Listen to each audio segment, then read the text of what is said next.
Hello বন্ধুরা, কেমন আছো তোমরা সবাই? আশা করছি খুব ভালো আছো। আজ হচ্ছে রবিবার 4 মে।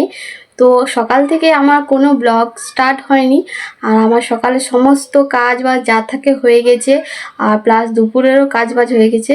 তো দুপুরে কেন বললাম, দুপুরে রান্না বান্না, দুপুরে রান্না করার বাসন টাসন সব ধোয়া হয়ে গেছে। আর আমার স্নান করা হয়ে গেছে।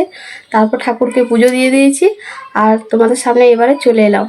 আর এখন আমার ঘরটা একটু ফাঁকা আছে, কারণ মেয়ে আর ওর পাপা গেছে আমার শ্বশুর বাড়ির দিকে। তো মেয়ে অনেক দিন ধরে ঘরেই থাকে, ও ঘরের মধ্যে ওর বোরিং ফিল হয়।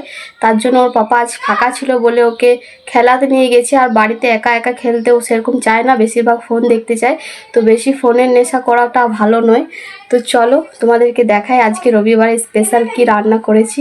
প্রথমে তোমাদেরকে দেখায় আমার ঠাকুর ঘরটা। আর এদিকে দেখো পাতলা ঝোল করেছিলাম চিকেন আলুর, আর হয়েছিল শাক ভাজা, আর ছিল ভাত। আমার বাবুটা চলে এসেছে। কি চাইছো তুমি? পাপা কিছু কিনে দেয় নয়।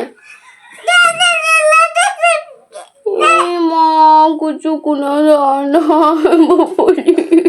তো মেয়ের কত রাগ তোমরা তো দেখলেই। তোর পাপা দইটা এনেছিল, ওকে দেয়নি, আমি আবার কমিয়ে দিচ্ছি তো আরো কান্না করছে।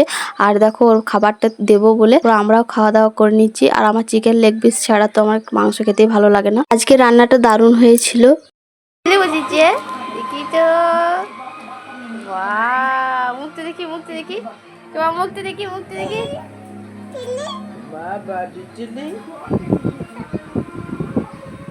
আর এখানে দেখো বর্মশাইকে রাগাচ্ছিলাম। আর তোমাদের যদি আমার ভিডিও ভালো লেগে থাকে please like comment share and subscribe করে দিবে। Bye by.